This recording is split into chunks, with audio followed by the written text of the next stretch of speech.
Welcome to the Quiet Impact Podcast. I am your host, Stephanie Oden, and I was thinking about icky situations and sticky situations. When something is icky, we can make that face like, yeah. And when it's sticky, we can typically work ourselves out of a sticky situation. But what do we do when we find ourselves in a moment of stuck or even a season of stuck?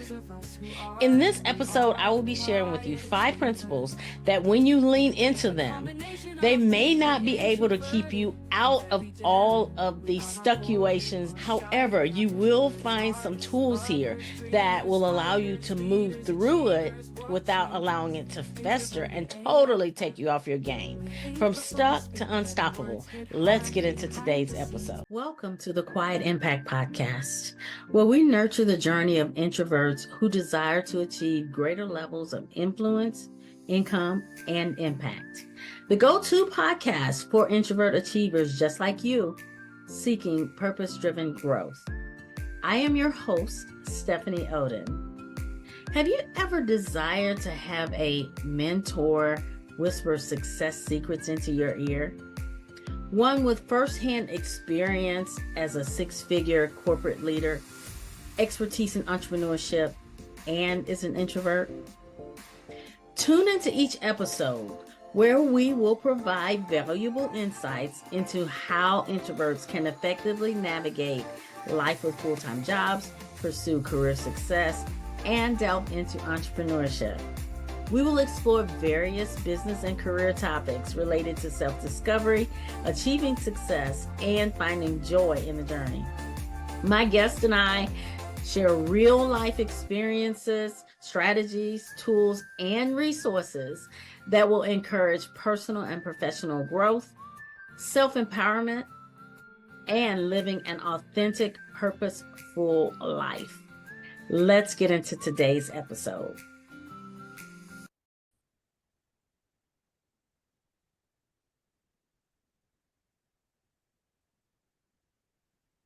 We're not shy, timid, or needing to be fixed. We are an introvert, and that is our superpower. Introverted AF-F. Absolutely fabulous and feisty. The icky face when something's icky, like, you made that face. You have made that face.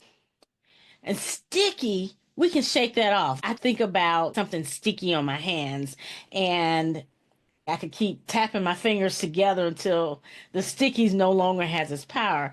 Unless it's the super glue that I grew up with. Then you're losing fingerprints. But now, that stuff, if you keep doing this, it'll come off. And then they're stuck. I don't know if you know what a mud battle is. It's this thing that goes through the woods and through water and through mud piles, and people do this for fun. They literally do this for fun. My fitness friends decided to do this one year. Now, although I'm not afraid of getting dirty, this girl does not do mud in her hair. I draw the line in the mud in the hair. On purpose? I don't think so. Now, sign me up for the bubble run. That's the one where you have the foam, like the foam in the bubble bath. And we run through that. Nice suds. Nice suds. I can do that. Back to the mud run. Everything has mud involved. They run through it. They crawl through it. They jump in it. And no, I'm not that one. I don't need that kind of drama in my life. One of my friends, she's doing this mud race, and I'm watching because remember, I'm designated cheerleader because Stephanie doesn't do mud in the hair. They know that. I'm the designated cheerleader, and I'm good at what I do. Like, they can hear me beneath the mud.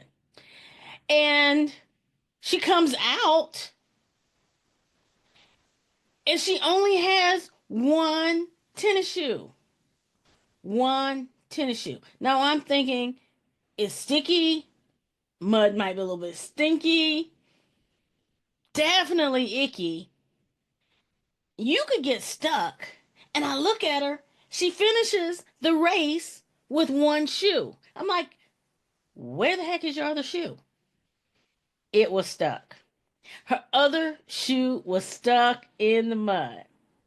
Well, she had a choice when she was going through the mud, that icky, that sticky, somewhat stinky even. She had a choice when she was going through that situation to stay in it because her shoe was stuck, but she kept going. She refused to stay stuck. Literally, she went from stuck because her shoe was stuck to unstoppable. And that's some of what I want to leave you with in this episode. I am going to share with you 5 principles that when you lean into them, I can't promise you won't get stuck. Sometimes we get stuck from outside influences, barricades that we can't move through. And there are times when we get stuck as a result of how we're wired. And I've learned that, yes, I am wired that way. I recognize that. There's no awareness about it. I get to choose how I allow that to play out. So here's principle number 1. When you find yourself stuck, go back. Go back to the reasons why. Because you build your life based on your dreams, not your history. That is a choice that you can make. That's like taking off your tennis shoe because the history will keep you stuck and continue to move forward. Be about being your best self, not your perfect self, but your best self. And that happens on a continuous basis. The career that you want, the relationships that you want, the passions that you want, your ability to create, the impact that you want to have. I know over the years and different circumstances, or even people that may have told us that it's that's not possible, and we start to believe the lie that they tell us or that we tell ourselves, and we settle for less. I encourage you with principle number 1: go back to dreaming. Don't quit your daydreaming. You can't live with your head in the clouds. However, go back and connect with that thing. What do you want your life to look like? If nothing was standing in your way, what would that look like? Without anything holding you back, just sit in silence and think, what are 3 statements that I want my life to look like? It could be happy, healthy, whole. It could be getting better and better every day. It could be a meaningful relationship. It could be running $1 million business. It could be living in a specific place. I want you to sit with that. The only limit you will ever have on your success is the belief in the value of possibilities. Something I shared in a recent leadership retreat that I learned from Dr. Joe Dispenza. Because I thought of the possibility of this crazy idea, it means that the possibility of it exists. And if it exists, it is possible. That's deep. That's deep. Sit with that when you sit with principle number 1. Number 2, distractions. OMG. Distractions can come up from the standpoint of relationships or entertainment or even the infamous limiting beliefs. So, one of the goals with this second principle is to look at where the distractions are and to move them. Relationships, they can take up a huge amount of time, and we do need human connection. I know, even as introverts, I do enjoy human connection. Now, consider how much time you're spending with other people. Does it take you closer to your goals or further away from it? Does it give you energy? Does it drain you? Share more on that on principle number 5. Is it empowering? Does it lead to personal growth? Does it feed one of the dimensions of wellness that is rising up of you when you look at your will of life? If you don't know what the will of life is, I'll send you a copy and you can fill it out and just assess yourself. Entertainment, wow, wow, wow, wow. For me, social media, that's a form of entertainment. Turn off your phone. If you leave me a message between 10 o'clock at night and about 8 o'clock in the morning, I won't get it because I don't answer my phone. I don't look at notifications at night. It messes up my mood. I said, let's do an experiment. I got up, looked at my phone, and I went right into social media. And my day spiraled out of control because I started taking on all that other stuff and started moving myself around the other things. So you don't have to give it up, but you run it. Don't let it run you because it is a distraction. I do encourage you though to take that step of not picking up your phone first thing in the morning, to take that time and focus your mind and think, I am already abundant now. I'm already abundant now. I control my destiny. Start to plant those things in your mind early and then move into your day. You choose.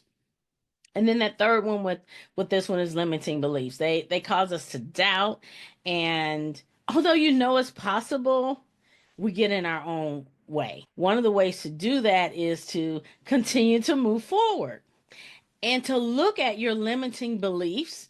And one of my favorite things to do is what I'm going to share with you is the principle number 3. Reframe it. So I'm going to give you a couple of limiting beliefs, and I'm going to give you the reframe. You may have heard some of these before in another experience that you've been involved in. One of them is, I don't have enough experience. That's the limiting belief.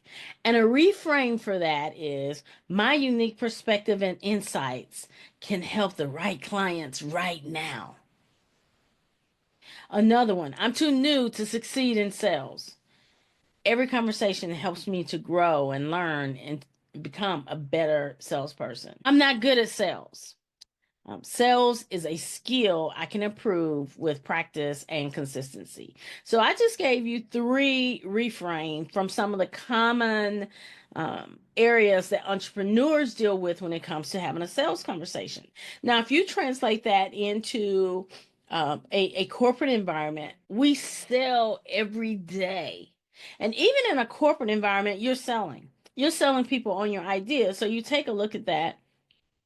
And the one, I'm not good at selling. I'm not good at selling my ideas. And you think, well, you know what? Sales is a skill I can improve with practice and consistency. I can become a better communicator. So there's a way to reframe that. A lot of times you're when you close your mind off, you miss information. I encourage you to open your mind up. I share both sides. That's just how I am wired. I share into my leaders that are rising voices in their corporate environment and my entrepreneurs that are making things happen in their business. That's how I'm wired. So you're going to get what you're going to get. Okay. Limiting beliefs. Moving on. Principle number 4, looking at the patterns. I was talking to one of my clients and she was sharing an experience with me. I said, well, what does it look like as an observer? Okay. What does it look like as an observer? It's not easy because we live life, and I lived life on the sidelines for a long time. Doesn't work like that.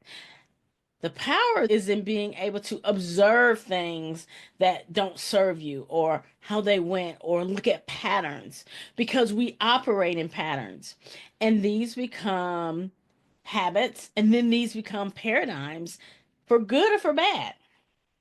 So these are the repeated things that we do that will drive our outcomes. Some help, like brushing your teeth for, good dental health, and some don't, like the words that we tell ourselves when we look in the mirror. I will share this, and I'm going to give an example. I had someone reach out to me and they said, Stephanie, I don't like what I see when I look in the mirror. I said, well, what do you like? And they mentioned to me what they like. And I said, well, just look at that.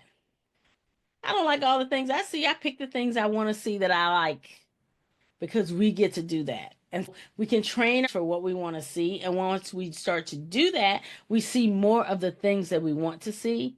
And then we see more of the things that we want to see. When we talk about patterns, one example of an unhealthy pattern, I'll just use this around money. An unhealthy pattern: get money, spend it all, run out of money, more bills than money, borrow money, desperation, find a way to get money, spend it all, run out of money, more money than bills, borrow money, desperation. That is an unhealthy pattern. That might not be you. It's an example. The part that really resonates with you so that you can observe the pattern. Like, what is the pattern? I get to the same place emotionally. What is the pattern that gets me there? And it has to do with what's going on in your subconscious. That buddy runs things. You think your conscious mind is running the stuff? Nope. Subconscious is running the party. I learned this from Bob Proctor. And it's around asking the right questions. What am I thinking? What am I feeling? Because it's driving my actions and I'm getting the results based on that. What I think drives what I feel, drives the actions, gets the results. And I start that over because our brain is amazing. Our brain is so good. Every thought produces a chemical. So we're literally creating grooves in our mind around these patterns. So you break the pattern. I'm not accepting that thought. And I will say that out loud. I will say, you know what? I'm not accepting that thought. I'm not thinking that. I am not thinking that. Nope. Nope. I do not accept that thought. Because you think the thought and then your feelings get involved. Oh, buddy.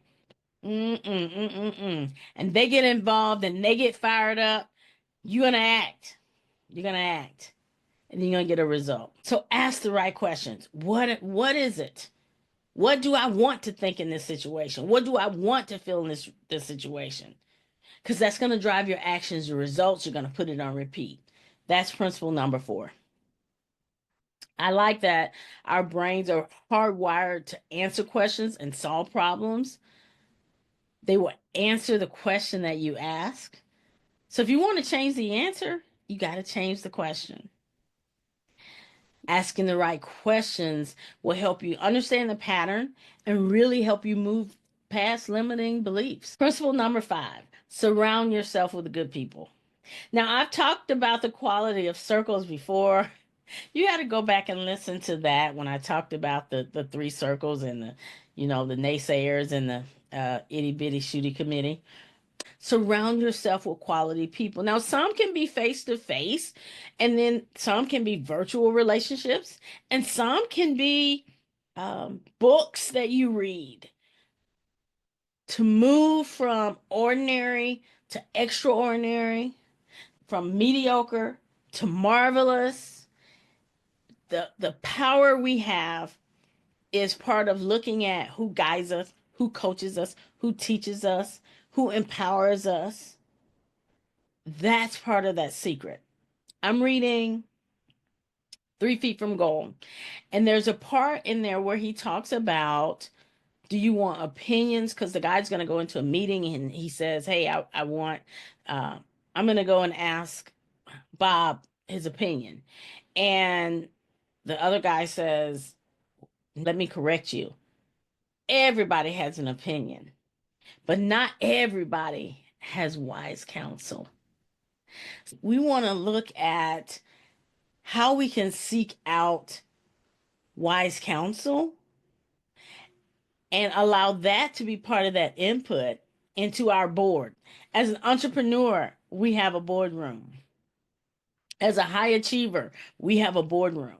And it comes down to who is draining or who is propelling. That's who you can have sitting in your boardroom. It can be what stands in our way of success. For you, who's on board? Who's off board? Are the people at your table, are they full of wisdom and character, experience and integrity? Are they more selfish or more selfless? Can they mentor you? I'm not saying one person will be all of the things that I'm sharing with you right now, but there should be some strong characteristics. Who needs to be replaced? Are there people on your board you need to spend more time with and you need to express more feelings of gratitude with them? Are there areas that people in your boardroom specialize in? They can offer you wise counsel and advice and mentorship, especially when it comes to you being well rounded spiritually, financially, physically, and emotionally. And do they do they walk the walk? Examine who's on your board and who is off. Whoever walks with the wise becomes wise, but the companion of fools will suffer harm. Proverbs 13:20. So again, I ask you, who's on your board and who's off? That's the 5 principles. Let me summarize. Whew. Reconnect with your dream. Take a step. Remove your distractions and look at the patterns while you check who is actually on your board. These are not the only steps that can get you through the stuck-uation. They are foundational and pivotal ones, though. Like, I am curious, and let me know in the comments what really connected with you from what I shared on these 5 principles to help you move from a stuck situation. Drop a comment, let me know.